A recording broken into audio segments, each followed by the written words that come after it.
যদিও আমার সেশনে আসলে ঘুমানোর কোনো সুযোগ নাই, এই কারণে আমি সরি, চাইলে ঘুমাতে পারবেন না। আমি এখন থেকে পরবর্তী সর্বোচ্চ কয়টা বলছি স্যার? ওকে, কন্টিনিউ করব।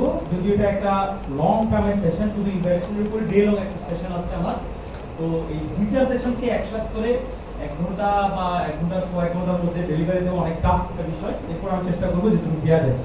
তো সকালের সেশনটাতে আমরা কি নতুন করে নিজেদেরকে একটু রিচার্জ করতে পেরেছি? সবাই পেরেছেন? তাহলে আমরা সবাই সফল হতে চাই নিশ্চিত। আচ্ছা, সফল হওয়ার জন্য যে এলিমেন্টসগুলো আমাদের দরকার তার কিছু অংশ আমরা ইতিমধ্যে পেয়েছি, বাকি অংশগুলো আমরা যখন মাঠে যাব প্রয়োগ করব তখন সেখান থেকে আমরা ট্রেড করব।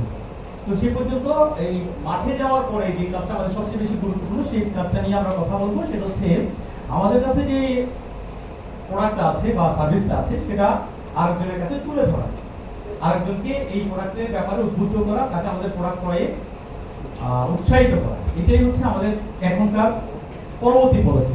তো সেই পদক্ষেপটাকে মার্কেটিং এর ভাষায় বলা হয় প্রসপেক্টিং। প্রসপেক্টিং এর একটা পার্টই হচ্ছে ইনভাইটেশন বা অ্যাপ্রোচ।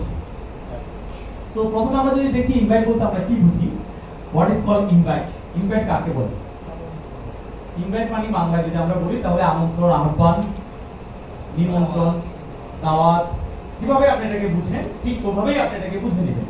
তো ইনভাইট বলতে আমরা বুঝছি, যদি আমরা ডাইরেক্ট সেলিং এর চিন্তা করি, ডাইরেক্ট সেলিং মানে হচ্ছে যে বিক্রিটা সরাসরি হয়। আপনারা মূলত ডাইরেক্ট সেলিং এর সাথে সম্পৃক্ত, অর্থাৎ কাস্টমারের কাছে সরাসরি আপনাকে আপনার পণ্যটা উপস্থাপন করতে হচ্ছে। যেহেতু সরাসরি করতে হচ্ছে সেহেতু এটাকে বলা হচ্ছে ডাইরেক্ট সেলিং। আপনি কোনো দোকান দিয়ে কিন্তু পণ্য বিক্রি করছেন না, করছেন কি? আপনি কি টেলিভিশনে কোনো বিজ্ঞাপন দিয়ে পণ্য বিক্রি করছেন? তাও না। তার মানে আপনার পণ্য বিক্রিটা হচ্ছে সরাসরি আরেকজনের সাথে কন্ট্যাক্ট করে তাকে উপস্থাপন করা। এই উপস্থাপন পদ্ধতিটাকে বলা হচ্ছে ইনভাইট। যেখানে কি কি থাকতে পারে? যেখানে থাকতে পারে প্রোডাক্ট, যেখানে থাকতে পারে সার্ভিস, যেখানে থাকতে পারে অপরচুনিটি, যেখানে থাকতে পারে সিস্টেম। অলরেডি আপনাদের কাছে 4টা জিনিসই আছে। এই 4টা জিনিস নিয়ে আপনি কিন্তু পাবলিকের কাছে আপনাকে উপস্থাপন করছেন। সেখানে কি কি আছে? আপনার পণ্য রয়েছে। আপনার পণ্য কি? এটা একটা সার্ভিস। আপনার পণ্যটা কি তাহলে? কঠিন ব্যাপার। সেবা।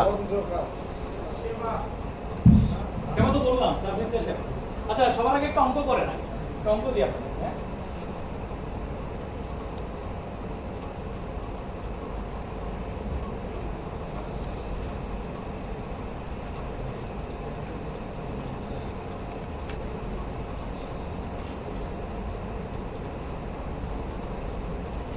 দেখা যাবে, আমি বলে দিচ্ছি। দেখা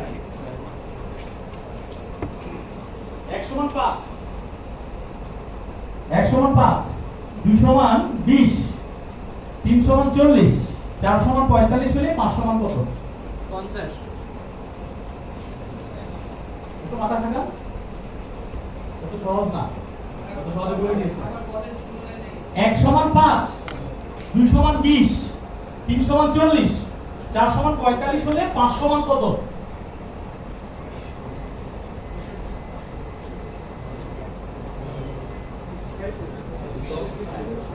110,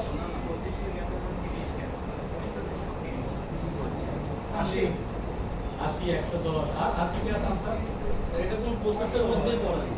এটা শুনতে হবে। এটা নিল প্রসেসের বসাইছেন। আরেকজন বলল যে এটা প্রশ্নই না। 75,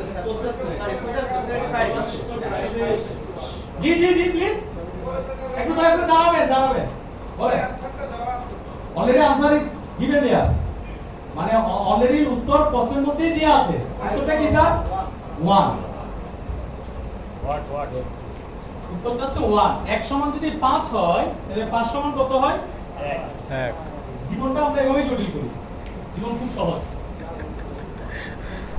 জীবনের উত্তর জীবনের মধ্যে যে আছে, শুধু আমরা এটাকে কি করছি? জটিল করছি। অনেক জটিল অঙ্ক করেছেন অনেকে, তাই না? 110, 80 নানানভাবে এটাকে মেলানোর চেষ্টা করছেন, কিন্তু উত্তরটা কিন্তু আগেই দেয়া আছে। খুব সহজ। Invitation is like that. এটা খুব সহজ যদি আপনি বিষয়টা জানেন। এখন আপনি জানেন, পরে যখন আপনাকে আবার একই প্রশ্ন করা হবে উত্তরটা কি জানা আছে আপনার?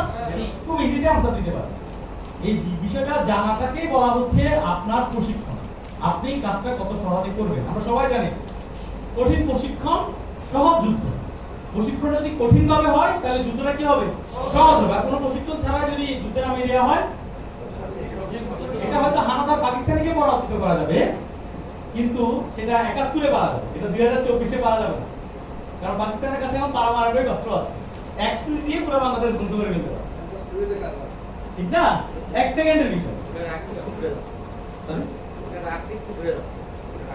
যাই হোক, আমি সেই বিষয়টা বলছি না। তার মানে এই যুগে এই মুহূর্তে মার্কেটিং এ কাজ করতে হলে, স্পেশালি সেলস এ কাজ করতে হলে, স্যার আপনি কি রেকর্ড করছেন? সেলস এ কাজ করতে হলে আপনাকে ওই টেকনিকগুলো জানতে হবে, যে টেকনিকগুলো দিয়ে আপনি আপনার সেলসটাকে নিয়ে আসতে পারবেন। কারণ অলরেডি আপনার মতো আরো অনেক কোম্পানি বাজারে আছে। এমন মনে করেন না যে কার্ড বিক্রির এই সার্ভিসের কোম্পানি শুধু বরাদ্দ সেলস পয়েন্ট। বাজারে এরকম অনেক কোম্পানি আছে যারা একই প্রসেসে কিন্তু মার্কেটিং এ রয়েছে, তারা আপনাদের কম্পিটিটর। সো কম্পিটিটরের সাথে যদি আপনি দক্ষ হতে না পারেন, তাহলে আপনি আপনার সেলসটা আনতে পারবেন না। আমি কি বুঝতে পারছি? তাহলে চলেন আমরা কথা না বাড়িয়ে মূল আলোচনা যাই। যদি দীর্ঘ আলোচনা আমরা সংক্ষেপে কথা বলবো। মানে আমরা প্রথমে যে বিষয়টা জানবো সেটা হচ্ছে কোনো কিছু, বিশেষ করে পণ্য, সেবা, সুযোগ অথবা সিস্টেম কারোর কাছে তুলে ধরাটাকে বলা হচ্ছে ইনভাইটেশন। কেন আমরা এটা করব? ইনভাইটেশন করার উদ্দেশ্য কি? ইনভাইটেশন করার মূল উদ্দেশ্য হচ্ছে, প্রথম উদ্দেশ্য হচ্ছে আমার নেটওয়ার্কটাকে বৃদ্ধি করা, আমার কাস্টমারের নেটওয়ার্কটাকে বাড়ানো, কত বেশি কাস্টমার আমার চেনে আমি আনতে পারি। সেকেন্ড হচ্ছে এক্সপান্ড, এটাকে আমি এক এলাকা থেকে আরেক এলাকা পর্যন্ত কিভাবে এটাকে আমি বৃদ্ধি করতে পারি। কারণ আমি সুনির্দিষ্ট একটা এলাকা নিয়ে বসে থাকলে চলবে না, ওই এলাকার কাস্টমারগুলো সীমিত। আমি যদি নতুন নতুন এলাকায় যেতে পারি, আরো নতুন নতুন এলাকাকে আমার বিজনেসের আওতায় আমি নিয়ে আসতে পারি। এন্ড থার্ড হচ্ছে রিক্রুট নিউ টিম মেম্বার। আমি শুধু একা পারলে হবে না, আমার মতো আমার সাথে যারা সম্পৃক্ত হয়েছে তারাও যেন কাজটা করতে পারে। অনেকগুলো বিষয় এখানে একসাথে করা হয়েছে, যে কারণে এই কাজটা আমাদেরকে খুব দক্ষতার সাথে এবং খুব কৌশলের সাথে আমাদের সাথে এটাকে অ্যাডজাস্ট করে নিতে হবে এবং এটা প্রয়োগ করতে হবে।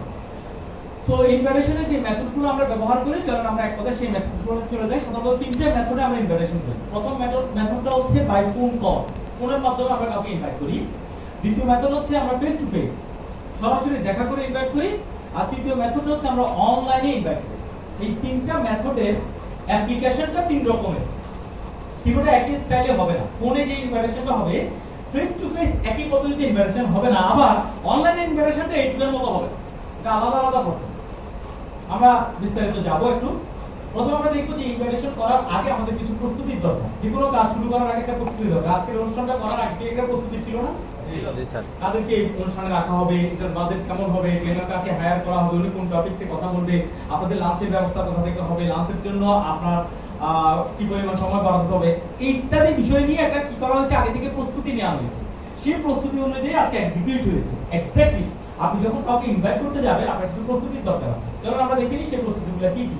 প্রথম প্রস্তুতিটা হচ্ছে প্রসপেক্ট লিস্ট করা, দ্বিতীয় প্রস্তুতিটা হচ্ছে প্রফেশনাল ড্রেস কোড মেইনটেইন করা, তৃতীয় প্রস্তুতিটা হচ্ছে মেন্টাল গেটআপ এবং চতুর্থ প্রস্তুতিটা হচ্ছে বিল্ড দ্য রিলেশন।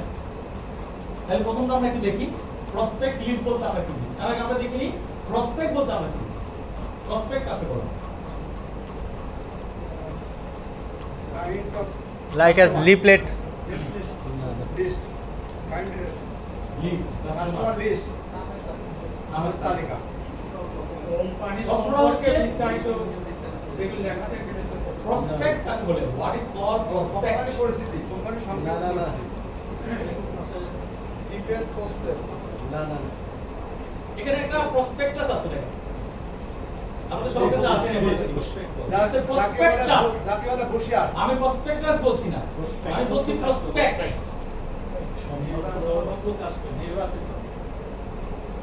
নির্ধারিত প্রসপেক্ট মানে হচ্ছে সম্ভাবনাময় বা সম্ভাব্য, যেভাবে আপনি বুঝেন। প্রসপেক্টাস মানে হচ্ছে সম্ভাবনাময় প্রতিষ্ঠান।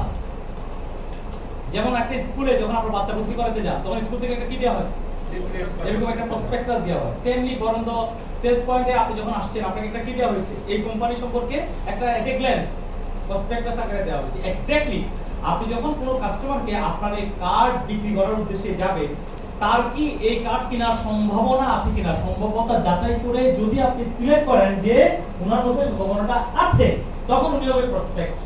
আমরা বেসিক্যালি যারা গেস্ট লিস্ট বলছি, এই গেস্টকে বলা হচ্ছে সাসপেক্ট।